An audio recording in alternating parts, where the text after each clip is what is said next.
Major X. Cheers to Liefeld.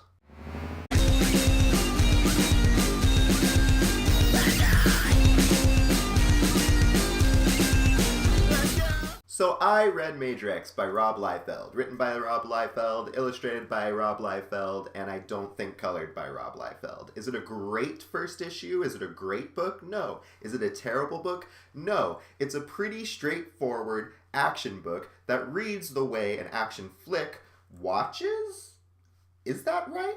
But if you know what I mean, you know what I mean. It's Rob Liefeld. You get what you pay for. The action is high octane. It's in your face. His proportions are a little bit more accurate, so I'm sorry if that disappoints anybody. People literally appear through walls that have actually exploded multiple times in this issue. Deadpool's there for no reason at all. There's a counter Deadpool who's a Dreadpool. It plays like a Rob Liefeld greatest hits. So if you're a staunch Liefeld supporter and fan, you're probably going to really dig it. But the thing that irks me is that the story almost immediately contradicts itself. It wastes no time contradicting itself. When we're seeing Major X's flashbacks to his home dimension where he comes from, he's talking about how it's a utopia. It's a mutant utopia. But he's literally out there doing these routine patrols because he's literally just paranoid that things might not be perfect somewhere. And he talks about how this land is very stable. It's one of the most stable in the region. And then the next speech bubble, he says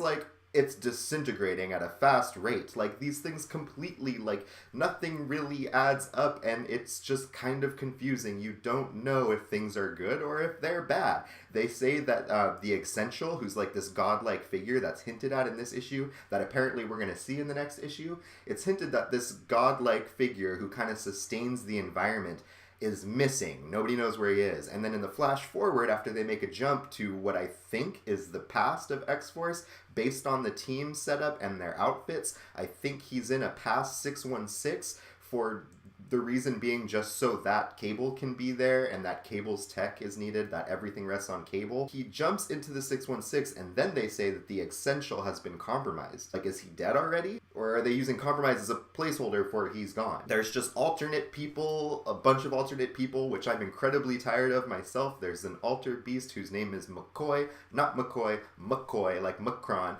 Some people say Mcron, I say Mukron, Crystal, but that's besides the point. Let's not get into pronunciations. In all fairness, I think there are some elements that are really working against Liefeld here, because in this story, we're dealing with an alternate reality, an alternate dimension, and we already have that going on right now in Age of X-Man. It's kind of a big deal. There are multiple titles launched under the banner, and when we already have an alternate universe we're dealing with, it's hard to kind of approach and accept another one in the X-Men franchise. And not only that, but they're two utopias. Major X comes from a utopia where everything's great. Age of X-Man is a utopia where everything's great. Well, not really. It's not great at all, but they sure do pretend. But that's slowly crumbling as we're seeing in that miniseries. But the timing just feels very weird. Cable is alive in this story. The real Cable's actually dead. Even if this is in Cable's past, it's confusing to the consumer. Storm is inexplicably on the cover of this book, and it's all just poor timing, I think, and it's kind of a hodgepodge of ideas that may have been better suited to be released sometime later, maybe when we get out of the Age of X-Man. So that's already working against him, and going into this book, I was already soured on the idea of kind of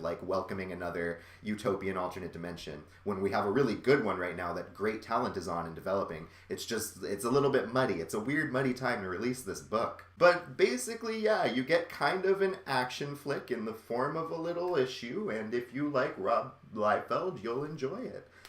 The story, to me, is contradictory and a little bit vapid. But do I think it's terrible? Not really? Question mark? For what it is, it's not awful? I don't know. Now I'm talking in circles and contradicting myself just like this story did. I read Major X by Rob Liefeld, and all I made was this stupid video. In the immortal words of Jonathan from Mutant Musings podcast, #live and let Liefeld. Just like and subscribe. I don't know. I'll be back. Hey!